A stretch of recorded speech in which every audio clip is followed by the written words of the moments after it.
Windows Phone. Oh. Assalamualaikum warahmatullahi wabarakatuh. Kami dari Waalaikumsalam. Departemen Teknik Kimia Industri Institut Teknologi 10 November, kelas A kelompok 2, ingin presentasikan tentang scientific method.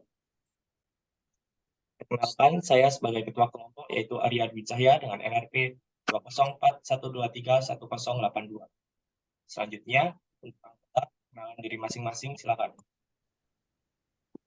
Kemudian perkenalkan, nama saya Muhammad Aziz Sujai dengan NRP 2041231022. Saya Ahmad Yani Bayaki dengan NRP 2041231031. Saya Nirmalaika Panduarta dengan nomor NRP 20412311055. Dan saya dari Nurulita dengan NRP 2041231061. Selanjutnya, masuk ke topik, yaitu scientific method. Apa sih itu metode ilmiah? Jadi menurut beberapa ahli, yaitu yang pertama, metode ilmiah adalah salah satu cara menerapkan prinsip-prinsip logika dan kesahan penentuan atau penjelasan tentang sebuah kebenaran. Yang kedua yaitu dari Sudirmata.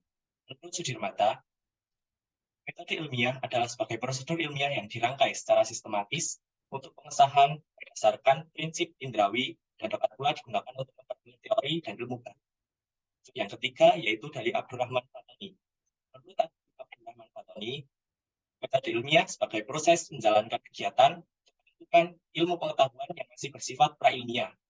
Yang terakhir, menurut Chris Brickman, mengartikan metode ilmiah itu sebagai bukan sekedar metodologi ilmiah saja, tetapi peneliti juga dapat mengembangkan secara lebih pengertian tanpa ada halangan untuk menyelesaikan permasalahan yang ada tentang metode ilmiah tersebut.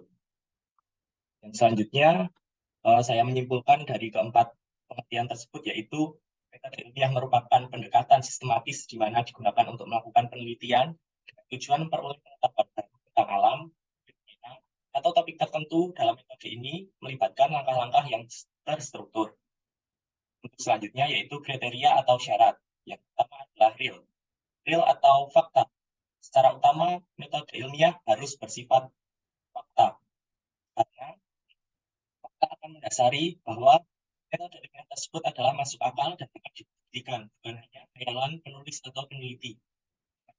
Objektif, di mana syarat yang kedua ini harus bersifat objektif untuk metode ilmiah, karena pembuatnya tanpa ada campur tangan dari diri sendiri ataupun dari orang lain. Harus murni tentang research yang dikerjakan. Untuk selanjutnya yaitu sistematis. Dalam merumuskan sebuah metode harus teratur dan logis. Tidak hanya dua tersebut, tetapi juga harus runtut, tertutup, dan detail. Yang ketiga adalah konsisten. Dalam penentuan atau mengerjakan metode ilmiah, konsistensi seorang penulis atau ilmuwan harus diperhatikan, karena jika tidak konsisten untuk ganti-ganti tema ataupun proses, maka metode ilmiah tersebut tidak akan tercapai dan lama penyelesaiannya.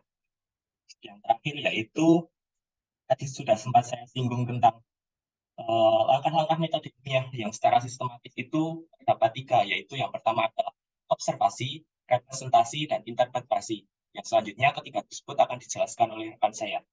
Terima kasih. Ya, terima kasih atas waktunya. Yang selanjutnya yaitu riset proses atau proses penelitian. Yang pertama ada observation. Observation sendiri dibagi menjadi dua, yaitu data collection and identification dan eksperimen. Data collection and identification yaitu pengumpulan data. Pengumpulan data sendiri dibagi menjadi 8. Yang pertama ada form and questionnaire. Form and questionnaire yaitu pengumpulan data yang dilakukan dengan cara memberikan seperangkat pertanyaan atau pernyataan kepada orang lain sebagai responden untuk menjawabnya. Yang kedua ada interview atau wawancara, yaitu metode pengumpulan data yang dilakukan secara tatap muka dan tanya jawab secara langsung antara yang mengumpulkan data atau peneliti terhadap narasumber atau sumber data. Yang ketiga ada dokumen and record, yaitu pengumpulan data berbasis dokumen dan catatan dengan memanfaatkan data yang ada untuk mengumpulkan informasi. Yang keempat ada focus group, yaitu kelompok fokus. Kelompok fokus termasuk dalam kategori pengumpulan data kualitatif. Jenis penelitian ini melibatkan sekelompok individu yang memberikan umpan balik dan jawaban atas pertanyaan terbuka yang diajukan kepada mereka. Yang kelima, ada oral historis atau sejarah lisan. Sejarah lisan merupakan pengumpulan atau pelestarian dan penafsiran data sejarah yang didasarkan pada pengalaman dan pemikiran orang-orang yang menjadi bagian dari peristiwa tertentu. Yang keenam, ada combination research atau penelitian kombinasi. Penelitian kombinasi adalah perpaduan antara kelompok fokus dan wawancara. Tujuan utama dari metode ini adalah untuk meningkatkan partisipasi sehingga data mengenai topik-topik sensitif dapat dikumpulkan tanpa banyak kesulitan. Yang ketujuh ada online tracking, yaitu pengumpulan data dengan mencari sumber data referensi online melalui internet. Dan yang terakhir yaitu yang kedelapan, ada monitoring sosial media atau social media monitoring, yaitu dilakukan dengan penggalian data melalui sosial media seperti Instagram, Twitter, YouTube, dan lain-lain. Untuk proses observasi yang kedua yaitu eksperimen. Dalam metode ilmiah juga terdapat eksperimen. Eksperimen ini dilakukan oleh seorang peneliti yang sengaja melakukan modifikasi atau manipulasi terhadap satu atau lebih variabel dengan suatu cara tertentu sehingga berpengaruh pada satu atau lebih variabel lain yang diuji atau diukur. Variabel yang dimanipulasi disebut variabel bebas dan variabel yang akan dilihat pengaruhnya disebut variabel terikat. Kegiatan eksperimen ini bertujuan untuk meneliti kemungkinan sebab akibat dengan menggunakan satu atau lebih kondisi perlakuan pada satu atau lebih kelompok eksperimen dan membandingkan hasilnya dengan kelompok kontrol yang tidak diberi perlakuan. Terima kasih. Dari saya akan dilanjutkan dengan proses penelitian yang selanjutnya. Baik, terima kasih atas presentasinya. Oke, materi selanjutnya akan dilanjutkan oleh M. Haji Sujai. Silakan untuk melanjutkan. Sebelumnya terima kasih atas kesempatannya. Di sini saya akan menjelaskan mengenai kelanjutan dari observasi. Pada observasi yang telah dijelaskan oleh teman saya sebelumnya mengenai eksperimen. Setelah melakukan eksperimen, kita dapat melakukan dengan mengumpulkan data dengan pemanfaatan teknologi. Dengan pemanfaatan teknologi ini dibagi menjadi dua, yaitu melalui media cetak maupun media elektronik. Pada media cetak, kita dapat mencari referensi dari berbagai media, salah satunya jurnal, koran, maupun majalah. Selanjutnya, yaitu dengan menggunakan media elektronik, bisa berupa internet, televisi, maupun radio. Selanjutnya, setelah melakukan pengumpulan data, kita dapat mencatat informasi, baik berupa sistem yang akan diselidiki. Sekian, terima kasih. Baik, terima kasih atas presentasinya. Untuk materi selanjutnya akan Nirmala Eka. Silakan presentasikan. Baik, terima kasih kesempatan yang telah diberikan. Di sini saya akan menjelaskan tentang proses kedua yaitu representasi. Presentasi data adalah cara untuk menyajikan atau menampilkan informasi yang telah ditemukan atau dikumpulkan dari proses sebelumnya yaitu observasi. Representasi ini bertujuan untuk memahami dan menginterpretasikan data dengan lebih baik.